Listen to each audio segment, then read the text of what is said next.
नमस्कार, मैं हूं उपेंद्र कुमार। आप देख रहे हैं live Bihar news network. Bihar में पंचायत चुनाव के बाद में सरकार पर एक और जिम्मेदारी आएगी। हालांकि कार्यकाल अभी पूरी नहीं हुई है, लेकिन थोड़े ही दिन बाद वार्ड पार्षद की चुनाव की तैयारी में सरकार लग जाएगी। पूरे देश में कोरोना के तीसरे लहर की शुरुआत हो चुकी है, उसमें बिहार भी पीछा नहीं है। बिहार में भी तीसरे लहर के कारण बिहार में लॉकडाउन है, लेकिन जैसे ही कोरोना से मुक्ति होगी बिहार सरकार वार्ड पार्षद के चुनाव पर पूरी तैयारी कर लेगी। हालांकि इस सरकार अभी कोई अल्टीमेटम नहीं दिया है चुनाव को लेकर। आज हम ऐसे ही वार्ड नंबर 21 के वार्ड पार्षद शशि शर्मा के पास पहुंचे हैं, जहां हम इनके तमाम 5 साल के कार्यकाल के दौरान क्या कुछ विकास हुआ है, कितना हुआ है, क्या कुछ अभी बाकी है, क्या कुछ करना है, तमाम बिंदुओं पर हम चर्चा करेंगे। हमारे साथ मौजूद है। लाइव बिहार न्यूज़ में आपका स्वागत है। बहुत बहुत धन्यवाद, आप लोग यहाँ पर आए, मैं हार्दिक धन्यवाद देती हूँ और हार्दिक अभिनंदन है आप लोगों का। मेरा नाम शशि शर्मा, वार्ड नंबर 21, दानापुर नगर परिषद। अच्छा, वार्ड पार्षद आप जब बनकर पहली बार आप बने हैं जी। तो यहाँ इस क्षेत्र में जब इस पद पर आई तो क्या लगा, इस वार्ड में क्या सबसे बड़ी समस्या थी जिस पर आप काम की? इस वार्ड में बहुत सारी ऐसी समस्याएं थी जिस पे कि काम करना बहुत ज़्यादा ज़रूरी होता था। सबसे बड़ी समस्या थी कि जब मैं चुनाव में खड़ी हुई थी तो मैं अपना मुख्य बिंदु रखी थी लोगों जनता की मांग पर कि यहाँ सभी वार्ड में लगभग पानी का स्रोत था। मेरे वार्ड में नल जल का कोई भी योजना कहीं पर भी एक मीटर पाइप तक नहीं था। मैंने उसको पूरा किया है और बहुत जल्द से जल्द अब नल जल योजना पूरा होने के कगार पर है। घर घर में पानी शुरू हो जाएगा। अच्छा, जब आप वार्ड में अपने जाती होंगी, महिलाओं से मिलती होंगी, तो क्या समस्या लग रहा है अभी भी या पहले भी? क्या डिमांड आपसे करती हैं, क्या मांग करती हैं? वार्ड में अभी भी मैं महिलाओं से क्या पुरुषों से भी कर रही हूँ कि जाने के बाद सबसे बड़ी समस्या है हमारा कि हमारा क्षेत्र थोड़ा सा और वार्ड की अपेक्षा नीचा है, तो यहाँ जलमग्न हमेशा हो जाता है। बड़ा नाला की मांग है लोगों की और वही मैं पूरा करने के लिए प्रयासरत हूँ। और इसके लिए मैं डिप्टी सीएम नगर विकास मंत्री तारकिशोर जी के पास स्वयं जाकर मिली भी हूँ। प्रशासनिक रूप से जब होता है तो वहाँ से ऑफिस से जो एस्टीमेट वगैरह बनता है वह क्षेत्र दिखा दिया गया है, लेकिन इसके लिए मैं खुद से प्रयास करके नगर विकास मंत्री तारकिशोर जी से मिली हूँ और उन्होंने आश्वासन दिया है कि वो बड़ा नाला पंचशील नगर का जो है वो उससे जल्द से जल्द बनवा दिया जाएगा, या फिर नगर विकास के विभाग के द्वारा बनाया जाए या फिर नगर परिषद द्वारा बनाया जाए, लेकिन उससे बनाया जाएगा।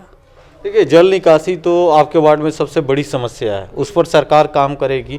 लेकिन अगर हम प्रधानमंत्री आवास योजना की बात करें या राशन कार्ड की बात करें तो उसको किस नज़र से देख रही हैं, क्या स्थिति है? प्रधानमंत्री आवास योजना में अभी तक हमने 10 लोगों को आवास का चिट्ठी दिया है, जिसमें से कई लोगों को 3-4 लोगों को राशि भी मिल चुकी, 2 लोगों का लगभग कंप्लीट पर है, 4 लोगों का अभी एक किस्त गया है और बाकी को अभी आवेदन वेटिंग में है, वो सब कभी जाएगा। राशन कार्ड को लेकर क्या देखते हैं लोग, क्या दिलचस्पी है? हर मंथ राशन मिल जाती है या कोई समस्या है उसमें भी? राशन मिल रही है। एक्चुअली थोड़ा सा समस्या ये है कि हमारे वार्ड में 3 राशन कार्ड 3 डीलर थे और अभी तीनों का थोड़ा सा पता नहीं क्यों कारण क्या हुआ ये मुझे नहीं पता है, लेकिन दूसरे जगह तीनों जगह छोड़कर दूसरी जगह टैग किया गया है। तो मैं बात की हूँ एसडीओ सर से भी इसके बारे में, तो उन्होंने कहा है, आश्वासन दिया है कि आपके वार्ड में जल्द से जल्द राशन डीलर मतलब दुकान फिर से आ जाएगा। अच्छा, नल जल को लेकर जो लगातार कई वार्ड में समस्या आ रही है, आपके वार्ड में नल जल को लेकर क्या स्थिति है? नल जल को लेकर समस्या उसमें बिजली को लेकर समस्या है। सीए नंबर वगैरह अवेलेबल नहीं कराया है, जिस कारण से पानी चालू करने में दिक्कत हो रही है। और जैसे ही बाकी लगभग कंप्लीट है, नहीं ऐसा नहीं है, कुछ लोगों का जैसे कि संवेदक का कहना है कि इंजीनियर द्वारा एस्टीमेट में ऐसा कुछ बनाया गया जिसमें कि पाइपलाइन का विस्तार में कमी है, लंबाई वगैरह कम दिया गया है और बाकी जनता है। इसमें किसकी समस्या है?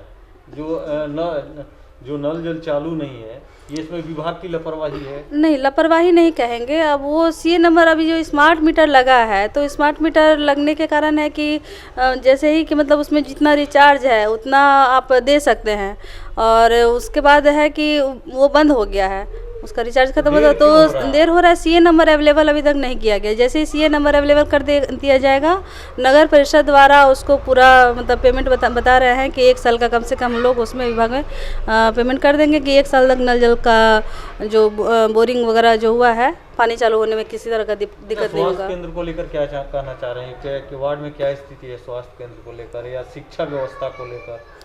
मेरे वार्ड में स्वास्थ्य केंद्र बहुत अच्छा काम कर रही है अपना। यहाँ पर स्वास्थ्य केंद्र है? जी है। एनएम बैठती है? जी बैठती है, एनएम जी डॉक्टर भी बैठती हैं। बहुत अच्छा स्थिति है स्वास्थ्य केंद्र का, मैं बहुत खुश हूँ डॉक्टर से मिलकर। बैठते हैं डॉक्टर साहब? हाँ, हर दिन बैठती हैं डॉक्टर, हर दिन आती हैं यहाँ। अच्छा ओपीडी वगैरह चलता है, दिन में भी बैठती हैं।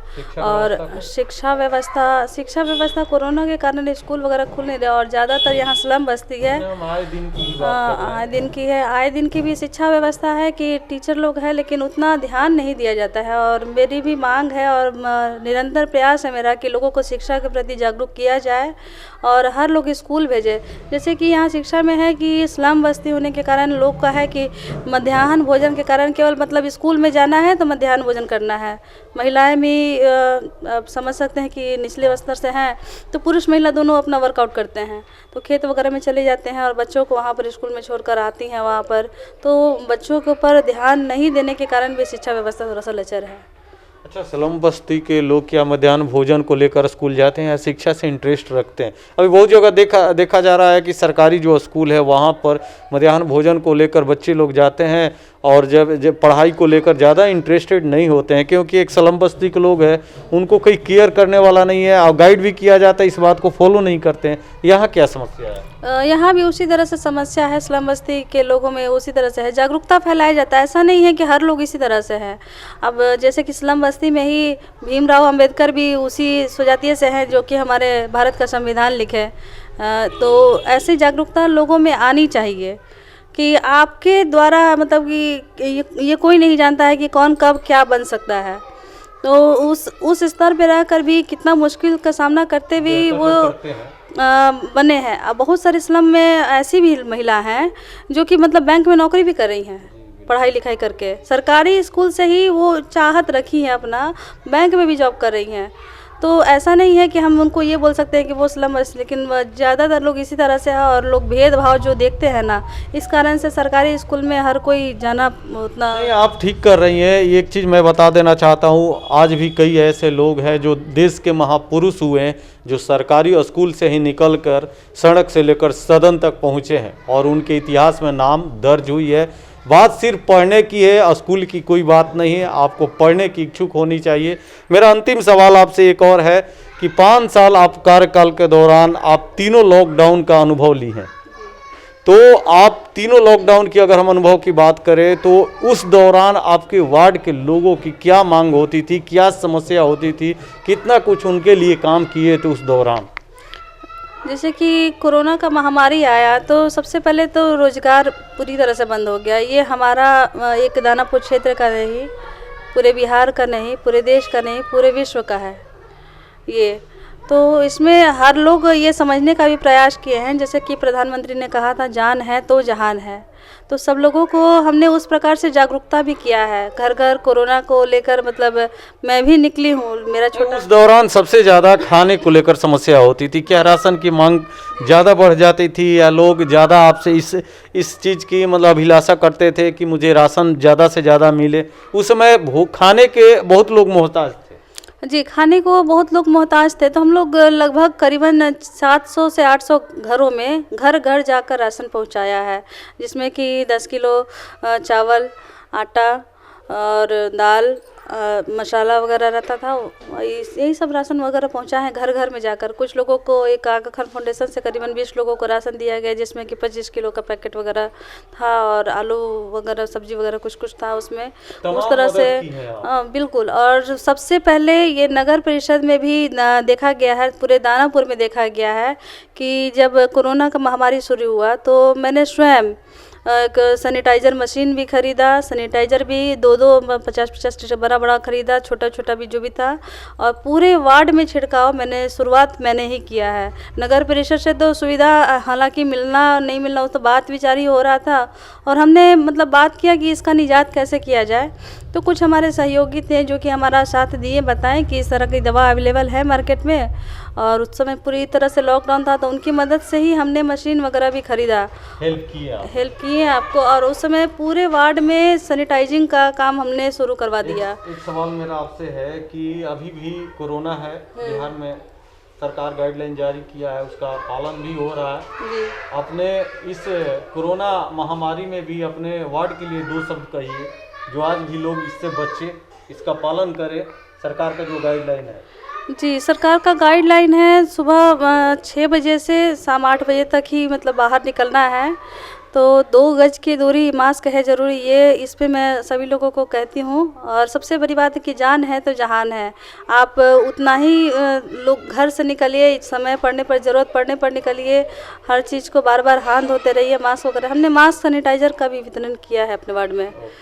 और इन्हीं शब्दों के साथ मैं सभी को कोरोना से बचाव के लिए, अपने वार्ड वासियों को उत्तम स्वास्थ्य के लिए ईश्वर से प्रार्थना करती हूँ, और चाहती हूँ कि आप लोगों का सहयोग और प्रयास से मैं फिर से आप लोगों के बीच में अथक प्रयास के द्वारा रहूँगी, और जैसा जनता का मांग रहेगा, जो उनकी इच्छा रहेगी, वो मैं पूरी करने के लिए सदैव तत्पर हूँ। एक बात और मैं बताती हूँ, हमारे वार्ड में बिजली की व्यवस्था बहुत लचर थी, पूरे वार्ड में मतलब हर जगह शॉर्ट सर्किट होते रहती थी।